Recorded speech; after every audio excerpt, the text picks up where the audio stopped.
My husband fell for our neighbor, saying she made him feel like a real man. He thought he'd found happiness outside our marriage, blinded by her charm. What he didn't realize was that she was using him for something far worse than he could imagine. One morning, I looked out my kitchen window and saw my husband laughing, truly laughing, with our new neighbor. He was holding a dog leash, and in that instant, a cold dread began to curl in my stomach, because I knew, with absolute certainty, that woman didn't own a dog. And that was just the very first crack in a betrayal that would shatter my entire life and force me to rebuild from the ground up. It's funny, the kind of small detail that unravels everything. A phantom dog. That's the kind of thing that makes you question absolutely everything you thought you knew about your own life, your own marriage, your supposed ability to read people and situations. Before that, I'd just seen them together through the kitchen window, watching him laugh, his head thrown back just like it used to be when we were first dating, before work and routine had filed down the sharp edges of everything. She was walking beside him with a small brown terrier on a leash, gesturing animatedly, her accent making even simple words sound exotic and important. He looks happy, I remembered thinking, a small pang hitting me. When was the last time I made him laugh like that? I pushed the thought away and went back to my case files. I'm a divorce attorney. I have been for almost a decade, and I've spent countless thousands of hours sitting in my office, listening to people describe in excruciating detail how their partners deceived them. How they missed signs that now, in retrospect, seemed glaringly obvious. How they built entire lives on foundations that turned out to be nothing but quicksand waiting to swallow them whole. I always thought I was fundamentally different from those clients. I always believed my professional training, my carefully cultivated cynicism, my daily immersion in the absolute worst of human behavior, had somehow inoculated me against that particular brand of dangerous blindness. Turns out, I was just as vulnerable as everyone else who'd ever sat in my office clutching tissues and wondering how they could have been so stupid. Maybe even more vulnerable, because my confidence in my own judgment meant I never saw it coming, not even for a single moment. Her name was supposed to be something Eastern European, something that rolled off the tongue with soft consonants and long, melodic vowels.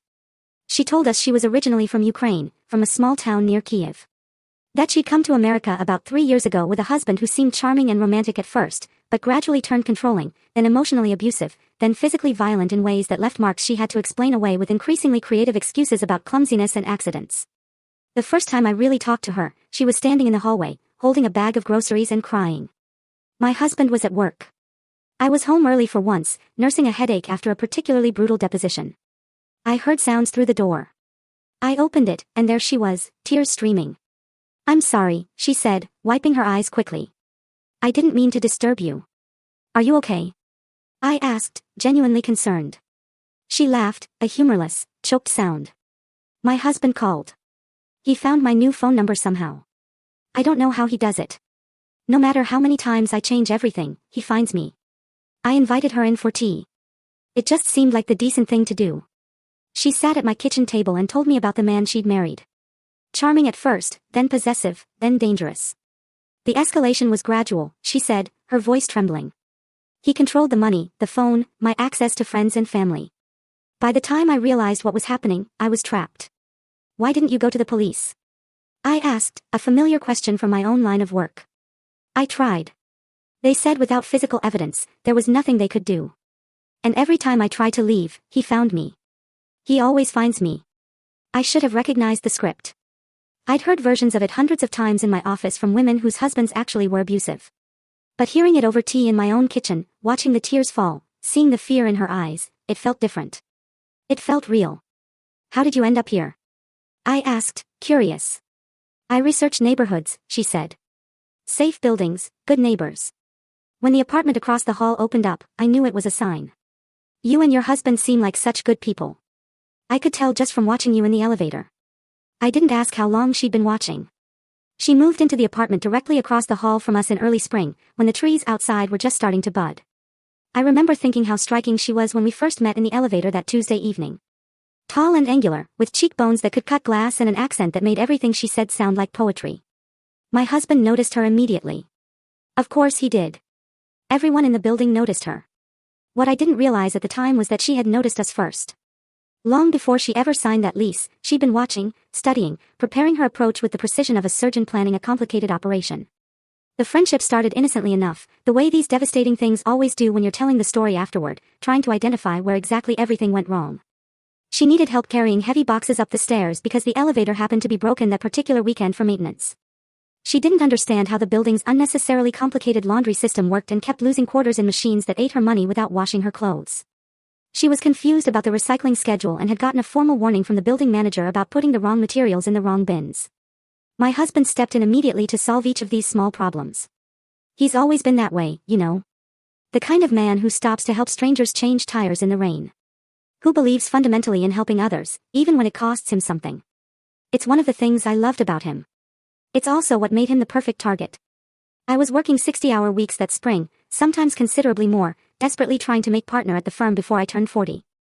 I was handling 3 major divorces simultaneously, each one more emotionally complicated and legally contentious than the last.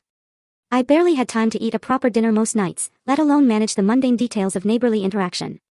When my husband mentioned casually one morning that they'd started taking daily walks together while I slept in after yet another late night at the office, I thought it was sweet, healthy, even. He needed more exercise, and I was clearly too busy and exhausted to be his workout partner. When she started cooking elaborate dinners for him on the many nights I worked late, I thought it was unexpectedly generous of her. She was new to the city, obviously lonely and isolated, grateful for the friendship we'd offered. When he gave her the code to our apartment security system because she kept locking herself out of her own place and needed somewhere safe to wait for the building manager to arrive with spare keys, I thought it was entirely practical. She lived right across the hall. We saw her literally every day. What could possibly go wrong with such a small convenience? My mother was the first person to say something was wrong. She came to visit for a long weekend in May, and within 48 hours, she was pacing my kitchen with that look on her face. The one that's been warning me of trouble since I was a child. Your husband talks about that woman constantly, she said, keeping her voice low. Every conversation circles back to her. Mom, they're friends. She's going through a hard time. I tried to sound reasonable, even to myself. She turned to face me. He knows her coffee order. He knows her favorite color. He knows what time she goes to bed and what makes her cry. He knows more about her childhood than I know about yours. The words hit me hard, a painful truth I hadn't wanted to acknowledge. That's not fair, is it? She set down her coffee cup. When's the last time he talked about you that way to anyone? I didn't have an answer. I'm not saying he's having an affair, she continued, softening her tone slightly, but her eyes were still sharp. But something isn't right. A woman doesn't look at another woman's husband the way she looks at him unless she wants something. She's married. Her husband is abusive. She's scared of him. Have you met this husband? My mother asked, her voice calm but insistent. No, but have you seen any proof he exists? A photo, a police report, anything at all? I started to answer, then stopped. I hadn't. Everything I knew about him came from her stories, her tears, her carefully detailed accounts of abuse. I've seen this before, my mother said quietly, almost to herself. My friend, do you remember her? She lost everything to a man who pretended to need help. He was patient. He was convincing. And by the time she realized what was happening, it was too late. That's different, I insisted, wanting to believe it. Is it? She challenged gently. She left 2 days later. I was relieved to see her go, which honestly, should have told me something important right there. I didn't want to think about what she'd said. I didn't want to examine why her questions made me so uncomfortable. 3 days after she flew home, my phone rang. It was from a private investigator. My mother had hired him without telling me, which normally would have infuriated me. But he wasn't calling to report an affair. He was calling about something stranger. I've been watching her for a week, he said, his voice flat and professional. Something's off. What do you mean? My heart started to beat a little faster. She enters your building at odd hours. 2, 3 in the morning. Sometimes she meets with people in parking lots around the neighborhood. A man, a woman. Neither matches any description of the husband she's supposedly hiding from. And she's been studying your mailbox, your parking spot, your schedules, taking notes. This isn't casual interest. This is surveillance. Maybe she's paranoid, I tried to rationalize, clinging to the only explanation I had. Abuse victims can become hypervigilant. I've been doing this for 15 years, he stated, cutting me off. I know what paranoia looks like. This isn't paranoia.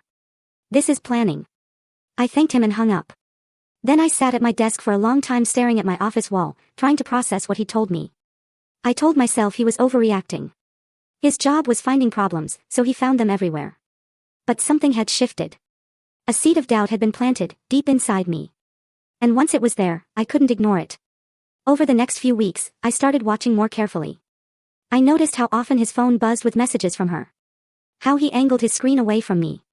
How he talked about her problems like they were his personal responsibility. One evening, I came home early and heard them laughing in the hallway outside our door. The sound stopped when she saw me. Just for a second, something flickered across her face. Surprise. Calculation. Recovery. Then she smiled, that warm smile, and said she'd just been borrowing some olive oil. She's such a good cook, my husband said, oblivious, as we went inside. She's teaching me how to make authentic Ukrainian dishes. That's nice, I said, and it was nice, in theory. But I kept thinking about that flicker on her face, that split second of something that wasn't warmth at all. The investigator called again a week later. She has a partner, he said. A man. They've been seen together multiple times at a hotel outside the city. Not romantically. They appear to be working on something. And there's a third person, a woman who seems to be directing things from a distance. What kind of things? I asked, my voice barely a whisper. That's what I'm trying to figure out. But whatever it is, it's organized, professional. These aren't random meetings. I should have told my husband. I should have confronted the situation directly. Instead, I watched and waited, building a case the way I'd been trained to do, looking for evidence, waiting for the moment when I'd have enough to know for certain what I was dealing with. I should have known that by the time you have enough evidence, it's usually too late. The night everything finally and irreversibly fell apart started like any other Thursday in our ordinary lives. I'd had a brutal day in court, a custody battle that had gotten significantly uglier than anyone expected when the opposing husband's attorney introduced damaging evidence we hadn't anticipated and couldn't adequately counter. I came home about 2 hours earlier than I had originally planned because I simply couldn't stand being in the office anymore, couldn't stand looking at those files for another minute while replaying every mistake I'd made. I remember the exact moment I opened the front door. The apartment smelled like garlic and wine, rich and warm and welcoming. Candles were lit on the dining table, the good, expensive ones we saved for special occasions and anniversaries. For a split second, I thought maybe my husband had planned something romantic. A surprise dinner. An attempt to reconnect after months of me being absent. Then I saw them. My husband and the neighbor were sitting across from each other, plates of homemade pasta between them like some kind of romantic dinner for two. She was crying, showing him a bruise on her upper arm that she said her husband had given her just the night before. According to her detailed story, told between theatrical sobs that now seems so obviously performed in retrospect, he'd somehow found her despite all her precautions. Cornered her alone in a parking garage near where she supposedly worked part-time, grabbed her roughly, twisted her arm behind her back, told her in threatening whispers she'd never escape him, no matter how far she ran or how many people tried to protect her from him. My husband was holding her hand tenderly across the table, looking at her with this fierce, protective intensity that I hadn't seen directed at me in years, maybe ever, if I'm being completely honest with myself. And something cold and heavy settled in my chest, watching them together like that. Something that felt less like jealousy and more like sudden, terrible, unwelcome clarity about what had been happening in my own home for months. I walked over to the table and sat down beside them. She looked up at me with those practiced tears streaming down her face. Tell me again what happened, I said, my voice unnaturally calm, startling even myself. What? She asked, a hint of confusion in her eyes. From the beginning. She launched into the story again, her voice trembling, perfectly performing the victim. He found me in the parking garage. He grabbed me, twisted my arm behind my back. He said I'd never get away from him. When did this happen? Last night. Around 8. But you told my husband 2 days ago that you'd been home all day with a migraine. Her tears stopped, just for a second. But I noticed something flicker behind her eyes. A calculation happening in real time. And your husband? He's left-handed, right? You mentioned that. But this bruise, the grip pattern, it's from a right hand. The tears were gone now, replaced by a brittle stillness. Her carefully constructed face changed when she realized I was catching on to the inconsistencies in her story. It was subtle, just the briefest flicker behind her eyes, but I'd spent years reading people in courtrooms and depositions, and I knew exactly what I was seeing. The mask was slipping. Whatever elaborate performance she'd been giving for the past 4 months, she was starting to lose control of her carefully constructed narrative. My husband, bless his oblivious and well-meaning heart, didn't notice anything wrong at all. He was still holding her hand comfortingly, still gazing at her with that intoxicating mixture of concern and something darker, still completely invested in the story she'd been selling him like it was gospel truth delivered from on high. I pulled out my phone and showed her the screen. His Instagram. Geotagged photos from a conference in Berlin. Posted yesterday. How exactly did he corner you in a parking garage when he's been in Germany all week? My phone buzzed insistently in my pocket. A text from the investigator my mother had hired. Someone just entered your apartment building using your personal security code. Male, unfamiliar, went directly to the 4th floor without hesitation. I felt something cold run down my spine like ice water, settling into my stomach with a weight that made it hard to breathe normally. The 4th floor was where my home office was located. The office where I kept case files, client information, confidential documents that could destroy people's lives and marriages and financial futures if they fell into the wrong hands. Information that unscrupulous people would pay enormous amounts of money to access for various illegal purposes. I excused myself from the table as calmly as I could manage, mumbling something about needing to use the bathroom. Instead, I walked quietly down the hallway toward my office door. My heart was pounding so hard I could hear it clearly in my ears like a drum. Part of me honestly expected to find nothing at all. To discover that the investigator had been wrong or paranoid or simply watching the wrong building entrance. But the door to my office was standing open, just slightly ajar, when I knew with absolute certainty I'd closed and locked it that very morning. A man I'd never seen before in my entire life was standing at my desk in the dim light. A professional-looking camera in his hands, methodically photographing the documents I'd carelessly left out that afternoon. Case files, financial records, settlement negotiations, information that my clients had entrusted to me with a reasonable expectation of complete professional confidentiality. For a moment, I just stood there frozen in the doorway, my brain stubbornly refusing to process what my eyes were clearly and unmistakably seeing. Then I screamed. Not a strategic scream, not a calculated reaction designed to achieve a specific outcome, just a raw, primal sound of violation and fury that brought my husband running from the dining room. Within seconds. The next several hours were chaos. The police came quickly. The man with the camera was arrested, still holding evidence of what he'd been doing. The neighbor tried to run for the stairs and was stopped by officers in the hallway. I watched them put her in handcuffs. She looked at me as they led her past. And for just a second, the mask dropped completely. There was no fear in her eyes. No regret. Just cold calculation, like a chess player who'd lost a game and was already planning the next one. You would have figured it out eventually, she said, her accent completely gone, her voice flat and American. They always do. At the police station, the detective let me watch through the one-way glass as they questioned her. I needed to see it. I needed to understand. The accent disappeared first. One moment she was the frightened Ukrainian immigrant, the next she was speaking in flat, unaccented English. How long have you been running this operation? The detective asked. I want a lawyer, she said. But she was smiling. The truth came out in pieces over the following weeks. There was no abusive husband. Never had been. The accent was fake, perfected over years of practice. She wasn't from Ukraine, wasn't an immigrant, wasn't a victim of anything except her own choices. She was part of a professional crew that targeted people with access to valuable information. Her partner, the man with the camera, was her actual husband. The coordinator who'd fled before police arrived was the mastermind who'd selected targets and handled the sale of stolen data. They didn't want my husband. They didn't want my money. They didn't even want me. What they wanted was sitting in filing cabinets in my home office. Information about wealthy people going through bitter divorces, hidden assets, offshore accounts, shell companies, settlement strategies, the kind of information that's worth a fortune to the right buyer, an angry spouse trying to gain leverage, a competitor looking for weaknesses, identity thieves, blackmailers. My clients had trusted me with their most dangerous secrets, and I'd been keeping those secrets in an apartment where a stranger had the security code. They'd been watching me for months before she ever moved in. They knew my schedule, my cases, my weaknesses. They knew my husband was lonely, that I worked too much, that he needed to feel heroic in ways our stable marriage didn't provide.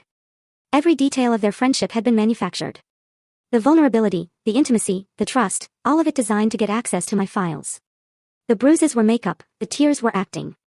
The dog my husband walked every morning belonged to someone else, borrowed to create opportunities for contact. What made it worse was that my husband hadn't technically cheated. He hadn't slept with her or kissed her, but he'd given her everything else. His time, his attention, his emotional energy, his trust. He'd shared things with her that he hadn't shared with me in years. And when I tried to explain why that hurt almost as much as physical betrayal, he looked at me with genuine confusion, like he truly didn't understand what he'd done wrong. The professional fallout was immediate and devastating. I had to report the breach to my firm the next morning, sitting in the senior partner's corner office, explaining that client information had been compromised because a con artist manipulated my husband into giving away our security code. The meeting lasted 2 hours. Every question felt like an accusation. How long did you know this woman? 4 months. And you never suspected anything? I had concerns. I was investigating. Investigating, he repeated, writing something on his notepad, rather than, changing your security code or alerting us to a potential threat. I didn't know what the threat was. I thought it might be personal. Instead, it was professional. And now our clients are exposed. There was nothing I could say to that. He was right. The forensic team spent 3 days in my home office cataloging which files had been exposed. They photographed everything, asked questions about my filing system, my security protocols, why I kept certain documents at home instead of in the firm's secure storage. I'd never thought about it before. Everyone took work home. That's what you did when you were trying to make partner. But I'd also never been targeted by professional criminals before. The worst part was calling my clients. The partners offered to handle it through official channels, but I insisted on doing it myself. I owed them that much. The first call was to a woman whose husband had hidden millions overseas. We'd spent months building that case, documenting every offshore account, every shell company, every fraudulent transfer. If that information got out, her entire divorce strategy would collapse. I trusted you, she said when I finished explaining. I told you things I've never told anyone. My children's social security numbers, my hidden accounts, everything. I know. I'm so sorry. Sorry doesn't help me if my husband's lawyers know what we know. No, it doesn't. She fired me that afternoon. I didn't blame her. The second call went to a business owner in the middle of contentious custody negotiations. His ex-wife had accused him of financial fraud. We'd been building a defense based on documents that were now potentially compromised. How did this happen? He demanded, his voice thick with fury. You're supposed to protect this information. That's your job. I know. I trusted you with my life, my kids' lives, and what? Some con artist got into your files because your husband gave away your security code. Yes. Long silence. Then, I should sue you for negligence. He didn't, ultimately, but he transferred his case to another attorney and reported me to the state bar. The ethics complaint was eventually dismissed, but not before 6 months of anxiety and 3 separate interviews with investigators. The third client was more understanding. He was an older man, a retired executive whose wife had walked out after 40 years of marriage. He'd seen enough of life to know that bad things happen to good people. I'm not going to pretend this doesn't concern me, he said when I told him. But I've read about these operations. They target smart people, careful people. The shame isn't in being fooled. It's in how you handle it afterward. Thank you. I'll transfer my case to another attorney here. No offense intended. None taken. He paused. For what it's worth, I think you'll come back from this. I've watched you work. You're good at what you do. One mistake doesn't erase that. It was the kindest thing anyone said to me during those first terrible weeks. I held on to it during the long nights when I couldn't sleep, when I lay awake cataloging every mistake I'd made, every sign I should have seen. My path to partnership was suspended indefinitely. I was removed from sensitive cases, relegated to routine matters. Colleagues who'd smiled at me now avoided eye contact. I heard whispers, fragments of conversations that stopped when I approached. The rumor mill worked overtime. Was I careless or complicit? Had I known about my husband's relationship? Was the whole thing some kind of insurance fraud? The theories got more elaborate the longer the investigation dragged on. I couldn't even blame them. The irony wasn't lost on me. A divorce attorney who couldn't see the manipulation in her own home. Every night I lay awake replaying those 4 months, searching for the moment I should have seen through it all. The signs were everywhere once I knew what to look for. The investigation expanded over the following weeks as law enforcement dug deeper. Our neighbor and her partners weren't amateurs. They'd been running variations of this scheme for years, moving from city to city, targeting professionals with access to valuable confidential information. A doctor in another state had lost his medical license after they stole patient records that were later sold to identity thieves.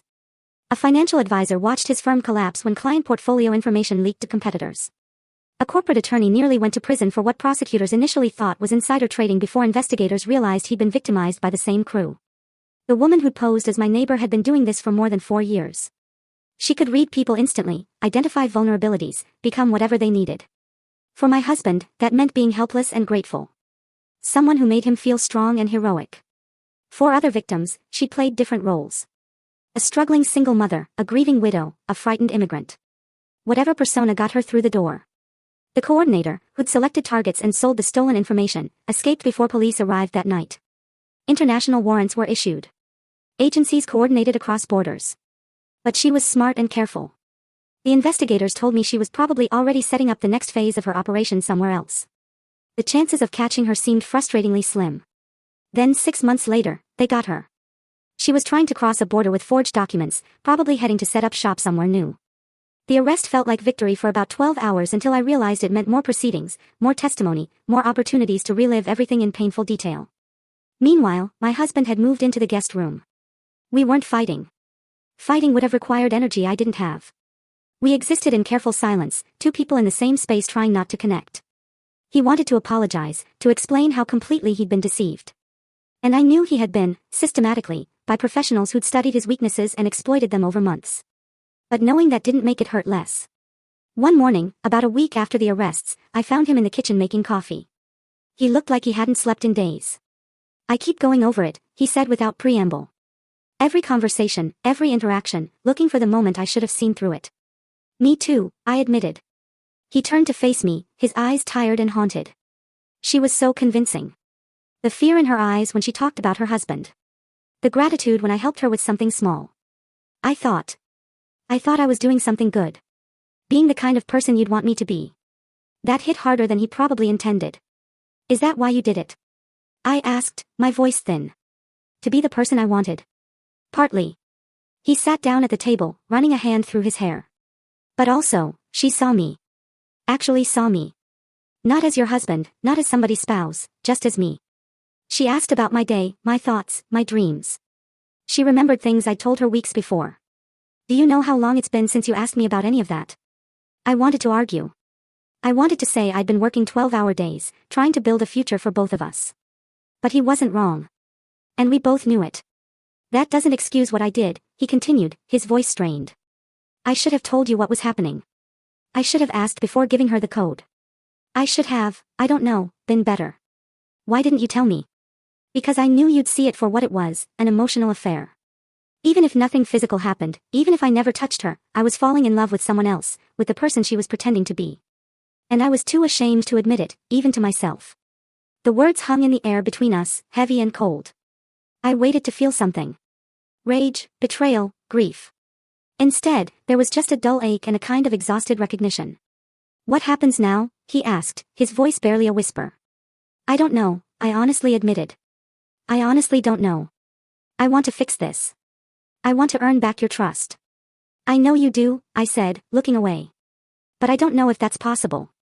3 weeks later, he came to my home office and sat in the chair across from my desk, the chair where clients usually Saturday. "I need to understand something," he said, his voice flat. "Did you know before that night? Were you testing me?" I could have lied, but we were past easy lies. "Yes. My mother hired an investigator. I knew something was wrong. I just didn't know what. So, you watched me. Watched and waited to see what I'd do." I watched. I didn't know how to ask. I didn't know if I wanted the answer. He was quiet for a long time. Then, he said something unexpected. "Maybe we were both testing each other. Maybe we have been for years.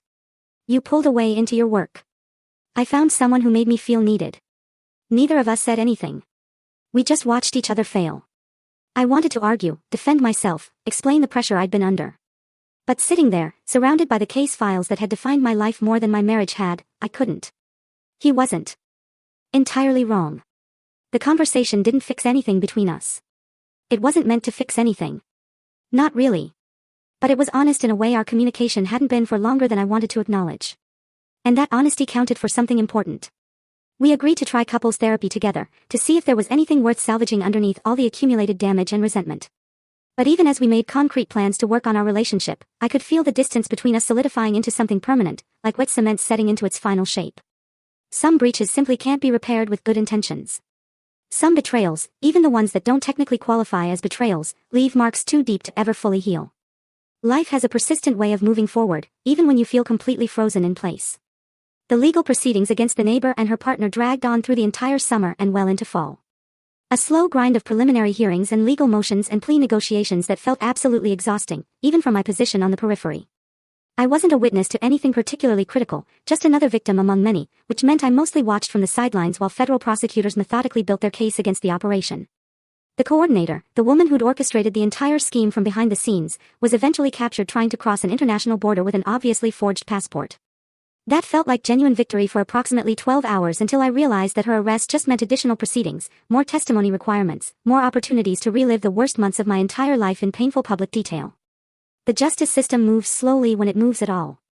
The firm let me keep my job, which I suppose I should have been grateful for given the circumstances, but the partnership track remained firmly closed to me for the foreseeable future. My supervisor, a man I genuinely respected for most of my career, sat me down in his corner office and explained the situation using careful corporate language designed to sound reasonable while delivering devastating news. The incident had raised serious questions about professional judgment, he said. Not my integrity, he was quick to clarify. Just my judgment in certain situations. The partners collectively felt that more time was needed to rebuild institutional confidence in my capabilities. Maybe in another year or two, once things had fully settled, we could revisit the partnership conversation. I nodded and thanked him for his candor and walked back to my smaller office, feeling like I'd just been handed a life sentence disguised as a generous second chance. My mother, to her credit, never said, "I told you so." She'd earned the right. She'd paid for that investigator out of her own retirement savings because she trusted her instincts when I wouldn't. She started visiting more often. Every other weekend at first, then every weekend. She'd bring food I didn't ask for, sit with me on long afternoons when the silence felt unbearable. About a month after the arrests, she told me about her friend, the one she'd mentioned before. "I didn't tell you the whole story," she said. "We were sitting in my kitchen drinking tea that had gone cold while we talked about what happened to her. I thought it was a financial advisor who stole her money. It was, but that wasn't all." She paused, looking down at her hands. She trusted him completely. He spent 2 years building that trust. Came to holiday dinners, met her grandchildren. And the whole time, he was systematically draining her accounts. By the time she realized what was happening, she'd lost everything. Her savings, her house, her dignity. She never recovered from the shame. "What happened to her?" I asked softly. "She died 3 years later. Heart attack," they said. But I always thought it was really a broken heart. She couldn't forgive herself for being fooled. My mother looked up at me then, and I saw something in her eyes I'd never seen before. Fear. "That's why I hired the investigator," she said, her voice raw. "That's why I pushed so hard. I've seen what these people can do. How they destroy not just finances, but souls. I wasn't going to watch it happen to you." "I didn't know," I whispered. "Of course you didn't. I never told you. I thought if I didn't talk about it, the danger would stay away from my family." She laughed bitterly, as if that's how the world works. "I'm sorry I didn't listen to you." "No," she reached across the table and took my hand. "I'm sorry I was right." We sat there for a long time holding hands, saying nothing. For the first time since everything happened, I didn't feel completely alone. The therapy sessions with my husband were strange exercises in emotional archaeology. Our therapist was skilled, asking questions that forced us to actually look at each other, to dig beneath the polite surfaces we constructed. There was one session about 2 months in that I still think about. The therapist asked us to describe a moment when we'd felt truly connected. "Our honeymoon," my husband said immediately, his voice wistful. "Watching the sunset on that beach, feeling like we had all the time in the world." "And you?" the therapist asked me. I opened my mouth. Nothing came out. I kept trying to summon a memory from the last 5 years, something that would prove we'd maintained that connection. I came up empty. "The early years," I finally said, the words tasting like dust. "Before the firm became everything." The therapist didn't comment. She didn't have to. We all understood what that silence meant. My husband kept saying he wanted to earn back my trust. But every time I looked at him, I saw him reaching across that candlelit table, taking her hand. Some images burn themselves into your memory so deeply they become the only thing you can see. The main federal trial happened 8 months after the arrests. I testified for several hours about the impact on my life, answering questions while the woman who pretended to be my neighbor watched from the defense table. The prosecutor walked me through everything, the timeline of deception, how she'd gained access to my life and files, the damage to my career and marriage. I kept my voice steady through most of it, even describing the moment I found the man in my office, even recounting the phone call where I told my most valued client her information might be compromised. What I wasn't prepared for was cross-examination. "Ms. Attorney," the defense lawyer began, his voice dripping with condescension, "isn't it true that you allowed your husband to distribute your security code without your knowledge or consent?" "I didn't allow anything. He made a decision without consulting me. A decision you didn't notice for months, despite living in the same home. I worked long hours. I trusted my husband." "You trusted him." He paused for effect, letting the words hang in the air. "But you also hired a private investigator to follow him, didn't you?" "My mother hired the investigator. After expressing concerns to you. Concerns you dismissed. Isn't that correct?" I wanted to scream that none of this would have happened if his client hadn't systematically lied her way into our lives. But I'd been in enough courtrooms to know losing composure would only hurt my credibility. "I trusted a woman who turned out to be a professional con artist," I said, my voice clear and steady. "As did my husband. As did everyone she targeted before us." She looked different in court. No makeup, hair pulled back, plain clothes chosen by her attorneys to generate sympathy. She didn't look like a predator. She looked like someone who'd made mistakes, someone deserving of mercy. I had to keep reminding myself forcefully that the scared, vulnerable woman I'd thought I knew had never actually existed. This person sitting in front of me was a complete stranger. She'd always been a complete stranger wearing an elaborate costume. The defense attorneys tried predictably to paint me as partially responsible for what happened, as carelessly negligent with my confidential documents, as someone who'd essentially invited trouble through professional incompetence. I expected the strategy. I'd been in enough courtrooms over my career to know exactly how these things typically worked. But hearing those accusations said out loud in a public forum, having my professional competence questioned aggressively by lawyers who knew absolutely nothing about my work or my life or my actual level of care was significantly harder than I'd anticipated. I kept my composure on the witness stand because that's what you do. But afterward, I sat alone in my car in the courthouse parking garage and cried harder than I had since everything began. Something about the public nature of it, the official record being created, the transcript that would exist forever, made everything feel more permanent, more real. A woman found me there, crying in my car. She knocked on the window gently. "I'm sorry to bother you," she said when I rolled down the window. "I was in the courtroom. I heard your testimony." I wiped my eyes. "I'm fine. Just processing." She nodded slowly. "I was a victim, too. Different city, different scheme, but the same crew. They took everything from me. My savings, my reputation, my marriage." "I'm sorry," I said, a wave of empathy washing over me. "The thing is," she continued, "I blamed myself for years. I thought I should have seen it. Should have been smarter. But watching the trial today, hearing how they operated, they're professionals. This is what they do. We didn't stand a chance. That doesn't make it easier. No. But it helps to know you're not alone. That it wasn't your fault." She gave me her card before she left. "A support group for fraud victims." I wasn't sure I'd ever use it, but I put it in my wallet anyway. Sometimes knowing you're not alone is enough. Both defendants were eventually convicted on multiple federal charges. The sentencing hearing was almost harder than the trial itself. The prosecutor read impact statements from people across 5 states, the doctor who lost his license, the financial advisor whose firm collapsed, a woman whose identity had been stolen 3 times using information this crew had sold. Each story was a variation of mine. Someone who tried to help. Someone who'd been manipulated. Someone whose trust had been weaponized against them. When it was my turn to speak, I'd prepared remarks. Pages of carefully crafted sentences about professional damage and personal betrayal. But standing there, looking at the woman who'd eaten at my table and cried on my husband's shoulder, I abandoned the script. "I'm a divorce attorney," I said, my voice trembling slightly but firm. "I spend my days listening to people explain how they were deceived by someone they trusted. I always thought I understood. I didn't. You can't understand until it happens to you." The judge asked if I wanted to address the defendant directly. I looked at her. She looked back, expressionless. "I hope you think about it," I said. "Every day. I hope you think about the doctor who can't practice medicine anymore. The families you tore apart, the careers you destroyed. I hope it keeps you up at night the way it keeps me up." She didn't react. I don't think she was capable of it. The coordinator got 12 years. The woman who'd been my neighbor got 8. The sentences felt both too long and not long enough. Justice always does. After the hearing, the prosecutor approached me in the hallway. "For what it's worth," she said, offering a small, tired smile, "you handled yourself well in there." I didn't feel like I'd handled anything well. I felt like I'd survived something I shouldn't have had to face in the first place. I wanted the verdicts to feel like justice. Mostly, they just felt like endings. What happened between me and my husband ended more quietly than the criminal case, without courtroom drama or public testimony.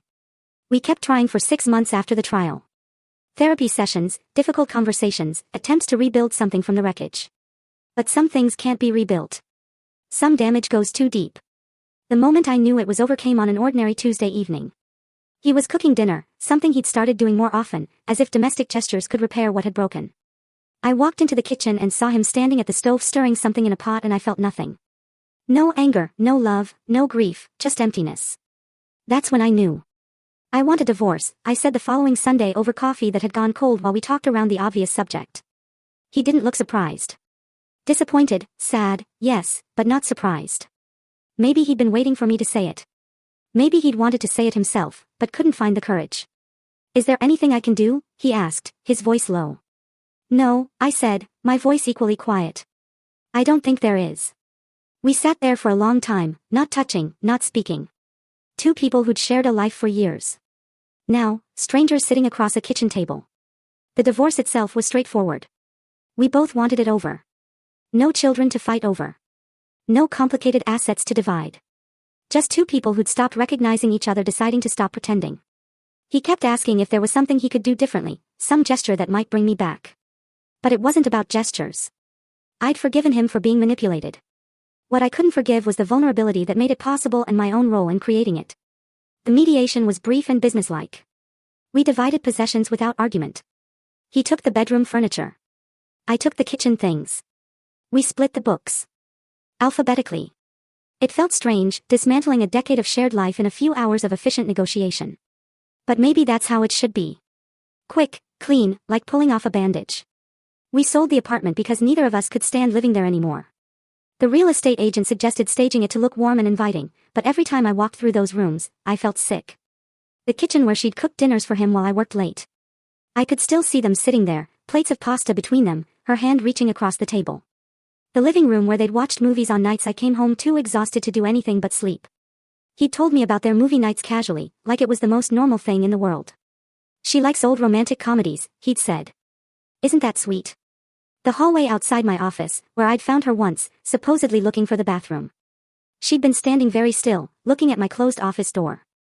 Just got turned around, she'd said with that practiced smile. All these doors look the same.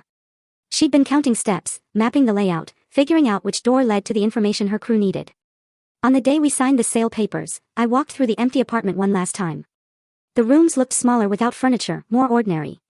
It was hard to believe so much damage had happened in such an unremarkable space. I found a much smaller place in a different neighborhood. Somewhere with no history, no ghosts, no contaminated memories waiting around every corner. Starting over at my age wasn't what I'd planned. But nothing about the past 2 years had been what I'd planned. Sometimes life hands you a completely different story than the one you thought you were writing. 2 years have passed since that Thursday night. 2 years of rebuilding, of therapy, of slowly remembering who I am outside of a marriage that stopped working long before it ended. The first year was the hardest. I'd come home to my small apartment after work and sit in the silence, wondering what to do with myself. For years, every free moment had been about the firm. Late nights, weekend work, the endless pursuit of partnership. Now partnership was on hold indefinitely, and I had evenings free for the first time in a decade. I didn't know what to do with them. I started cooking. Simple things at first, meals for one, then more complicated dishes, the kind that took hours and required concentration. It was something to focus on besides the wreckage of my life. I started therapy, real therapy, not the couple's work I'd done with my husband, but sessions just for me. We talked about why I'd chosen observation over confrontation, why I'd built my identity around work to the point where my marriage became background noise, why I'd needed to watch my husband fail instead of simply asking him what was happening. You were afraid, my therapist said one day, her voice gentle. Afraid that if you asked, you'd get an answer you couldn't live with. I wasn't afraid of him cheating, I said, a realization dawning on me. I was afraid he'd tell me he was unhappy, that the marriage was broken, that I'd been failing at something I hadn't even noticed I was supposed to be maintaining. And now I know I was failing. We both were, but at least now I know. The firm eventually let me back onto the partnership track. The meeting with the senior partners was uncomfortable. They listed conditions, required check-ins, a probationary period that felt humiliating, but I took it. I'd worked too hard to walk away. Slowly, case by case, I rebuilt my reputation. New clients didn't know my history. Old colleagues eventually stopped whispering when I passed. The work was the same, but I was different. More careful, more present, less convinced I had all the answers. My mother and I have lunch every Sunday now. She doesn't mention what happened anymore. Doesn't need to say, I told you so. We talk about normal things, her garden, my cases, a book club she joined. Sometimes she looks at me with this expression, pride mixed with relief, and I know she's thinking about how close she came to losing me to something she saw coming when I couldn't. I started dating again about 6 months ago. The first few attempts were disasters. I analyzed every word, looked for hidden meanings, watched for signs of deception. I couldn't turn off the vigilance. My therapist laughed when I told her. Some caution is healthy, she said. But not everyone is running a con. Most people are just people, flawed, complicated, trying their best. How do you tell the difference? I asked, frustrated. You can't always. That's the risk of trusting anyone. But the alternative is being alone forever. And I don't think that's what you want. She was right. It wasn't. There's someone now. Early days, still nothing serious. He's a teacher, divorced, 2 kids he sees on weekends. We met at a friend's dinner party. He made me laugh about something stupid. And I realized I hadn't laughed like that in years. I told him the story on our 3rd date. All of it. The neighbor, the con, the divorce. I watched his face as I talked, looking for judgment or pity or the kind of skepticism that would tell me to run. That's insane, he said when I finished. I can't imagine going through something like that. You don't think I was stupid, naive? I asked, needing to hear it. I think you were human. Someone exploited that. That's on them, not you. It was the right answer. Maybe too right. I found myself wondering if he'd practiced it, if he was performing understanding to get something from me. The paranoia doesn't go away completely, but I'm learning to notice it without letting it control me. Last month, I ran into my ex-husband outside a coffee shop near the courthouse. He was with someone new, laughing at something she'd said. He looked happy in a way I hadn't seen in years. We talked briefly. The stilted conversation you have with someone you used to share a life with. You look good, he said. So do you. He introduced me to his girlfriend. She seemed nice. Warm smile, firm handshake. Nothing about her reminded me of the neighbor, which I suppose was the point. I'm glad you're doing well, he said as we were about to part. Really? I know things ended badly between us, but I never wanted anything but good things for you. I know. Same for you. There was a moment standing there on the sidewalk where I could have said something more. Could have tried to articulate all the complicated feelings that still surface sometimes when I thought about us. But what was the point? The anger had burned out somewhere along the way, leaving something that felt less like forgiveness and more like indifference. He was a chapter that had ended. Other chapters were beginning. I wished him well and meant it. Then I walked away toward my car, toward my new apartment, toward whatever came next. The woman who called herself my neighbor will remain in federal prison for several more years. Sometimes I wonder what she thinks about lying in her cell at night, whether she remembers the people she hurt, the lives she dismantled, whether she feels anything at all. I try not to think about her often. When I do, I try to focus on the clinical aspects, how the con worked, why I fell for it, what I would do differently now. It's easier than thinking about the emotional devastation, easier than remembering how completely I trusted someone who never existed. Being deceived by a professional doesn't make you stupid. It makes you human. That's what my therapist says anyway. Most days I believe her. My definition of trust has evolved. I used to think trust meant complete openness. No barriers, no protection, no verification, just faith that the other person wouldn't hurt you. Now, I understand that trust can coexist with caution. You can love someone while still paying attention to warning signs. You can be vulnerable while still protecting yourself. Skepticism isn't the enemy of intimacy. Sometimes it's what makes intimacy possible. It's a more complicated philosophy, less romantic, but more honest about how the world actually works. Sometimes late at night when sleep won't come and my small apartment feels too quiet, I think about what ifs. What if my mother hadn't hired that investigator? What if I'd come home an hour later that Thursday night? What if the scheme had succeeded completely? If my client's information had been stolen and sold? If my career had ended not in setback, but in ruins? The questions are endless and pointless. You can't live in what ifs. You can only live in what happened and what you do with it afterward. The apartment I live in now has one neighbor, an elderly man who waves politely when we pass in the hallway and otherwise keeps to himself. I like it that way. The simplicity, the quiet, the space to figure out who I'm becoming now that I'm not defined by a marriage or a betrayal or someone else's crimes. I'm still dating the teacher. We had dinner last week at a restaurant near the water, a small Italian place with candles on the tables and a view of the harbor. Afterward, we walked along the shore in the dark, talking about nothing important, his students, a movie he wanted to see, a trip he was planning for summer break. He reached for my hand and I let him take it. You're smiling, he said, a quiet observation. I am. What are you thinking about? Nothing. Everything. Just how strange it is to be happy again. How I forgot this was possible. He stopped walking and turned to face me. The moonlight caught his face, made him look younger somehow. Strange how strange, I continued, a small laugh escaping me, like being with someone and not waiting for the other shoe to drop. Trusting that the person in front of me is actually who they say they are. Not spending every conversation looking for lies. And do you trust me? He asked, his eyes searching mine. I'm trying to. That's the best I can offer right now. He nodded slowly, not offended, just considering. I can work with that. We kept walking along the shore, his hand warm in mine. The water lapped against the sand. Somewhere in the distance, a boat horn sounded, low and mournful. I don't know if this relationship will last. I don't know if I'm capable of the kind of trust it takes to build a life with someone again. The walls I've built aren't coming down easily, and maybe they shouldn't. Maybe some caution is just common sense disguised as damage. But I'm willing to find out. That feels like progress. On good days, and most days are good now, I can see everything that happened as an unexpected teacher. The con artist gave me proof I could survive worse than I'd imagined possible. She gave me the push to end a marriage that wasn't working. She gave me clarity about what actually matters. Not partnership, not status, not the relentless accumulation of professional achievements, but the simple daily work of being present with the people who love you. Strange gifts wrapped in damage and deception. But I'll take them. My name doesn't matter for this story. What matters is what I learned through living it. Trust carefully.